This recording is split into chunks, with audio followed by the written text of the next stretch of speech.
Насколько же поразительным был прорыв Сяо Яня до уровня шестизвездного святого Доушен.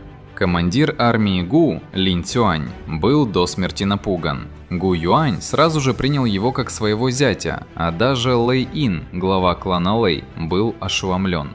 В оригинальном романе «Расколотая битвой Синева небес», в тот момент, когда Сяо Янь впервые стоял у ворот клана Гу, Линь Цюань был полон высокомерия и уверенности. Как командир Черной армии, имея за спиной могущественный клан Гу, он высмеивал этого деревенского парня, который осмелился мечтать прикоснуться к драгоценной жемчужине клана Гу – Гу Сюнер. В глазах Линь Цюаня Сяо Янь был не более чем насекомым, которого можно раздавить в любой момент. Переломный момент начался, когда распространились новости из области демонического пламени. Сяо Янь не только вышел оттуда живым, но и подчинил пламя очищающего лотоса, из-за чего его сила взлетела до уровня святого 5 звезд.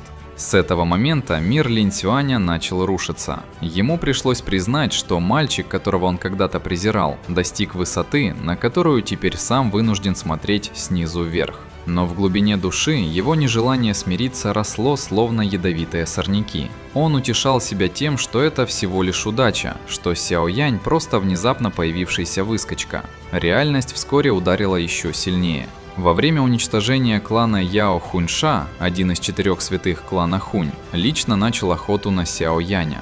Хуньша был древним монстром позднего уровня 7 звезд святого, почти 8 звезды, настоящей основной боевой силой клана Хунь. Все считали, что Сяо Янь, недавно прорвавшийся до 5-звездного святого, обречен. Но Сяо Янь не только успешно сбежал, но и в отчаянной ситуации проглотил созданную им же самим пилюлю 9-го ранга. Добравшись до клана Гу, он силой прорвался до средней стадии 6-й звезды. Затем, вместе с Гудао, одним из 3 бессмертных клана Гу, он сумел заставить Хуньша отступить. Вот как это было. Сяо Янь обнял Яо Лин и быстро потянул ее за собой. Он приземлился на гору и тут же сел. Энергия лечебной пилюли 9 уровня уже до предела наполнила его тело. Если он не найдет способ ее усовершенствовать, его тело рано или поздно взорвется. Пилюля 9 уровня – это действительно не то, что можно просто так проглотить. Сяо Янь горько рассмеялся. Впервые лечебная пилюля довела его до такого плачевного состояния. Более того, это был также первый раз, когда у него болела голова из-за избытка энергии в организме. Печать, созданная руками Сяо Яня, изменилась, когда он сел. Малышка и тут же появилась из его тела. Она быстро превратилась в огненный котел и окутала им все его тело. Очищающее пламя наконец полностью высвободилось. Оно хлынуло в тело Сяо Яня со всех сторон и быстро очистило живую энергию внутри его тела, которая уже превратилась в кристаллы.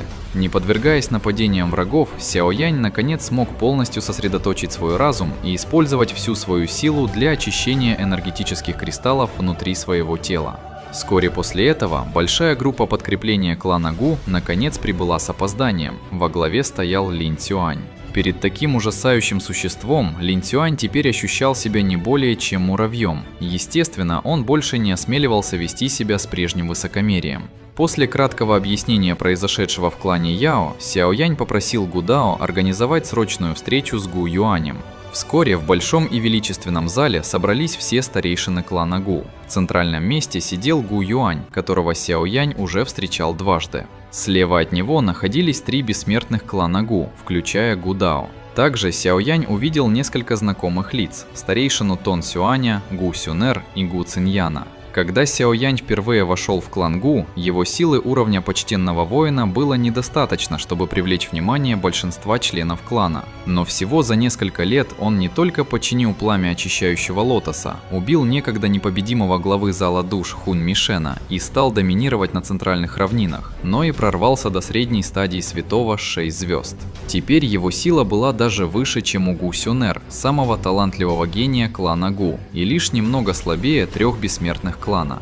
Из-за этого взгляды многих старейшин клана Гу стали сложными и трудноописуемыми. Войдя в зал, Сяо Янь уважительно произнес: «Сяо Янь приветствует главу клана Гу».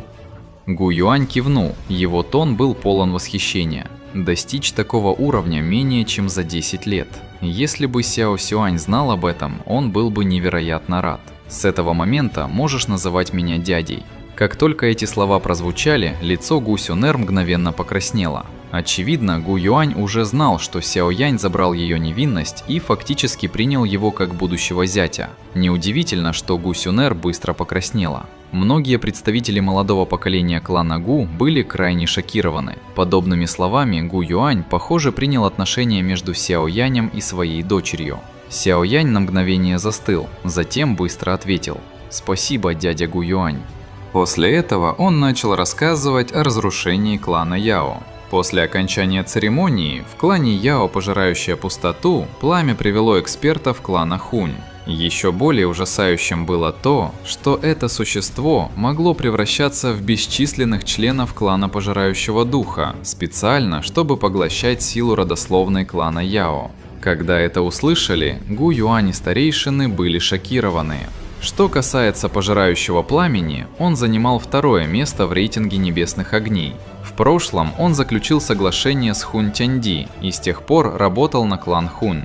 Гу Юань 1000 лет назад тяжело ранил его, но теперь он, похоже, полностью восстановился. Отсюда стало понятно, почему клан Хунь смог скрываться от расследований. Именно Пожирающее Пламя поглотило весь мир Яо.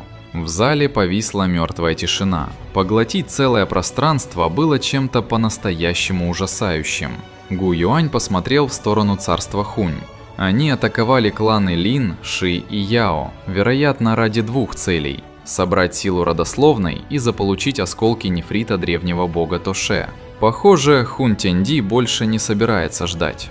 «Дядя Гу, как вы планируете с ними справиться? У клана Хунь уже есть 4 куска древнего нефрита. Вероятно, они попытаются заполучить остальные 4. Тогда они получат доступ к древней божественной пещере Тоше и, возможно, даже смогут узнать секрет перехода в класс Доуди. В тот момент никто на континенте Доуци не сможет с ними сражаться. Жизни и смерти всех будут под контролем клана Хунь». Сяо Янь пристально смотрел на Гу Юаня. Сяо Янь продолжил: «Если мы будем ждать, нас уничтожат по одному. Нужно действовать». Гу Юань согласился и приказал связаться с кланами Янь и Лэй, чтобы обсудить войну. После этого клан Гу перешел в полную боевую готовность.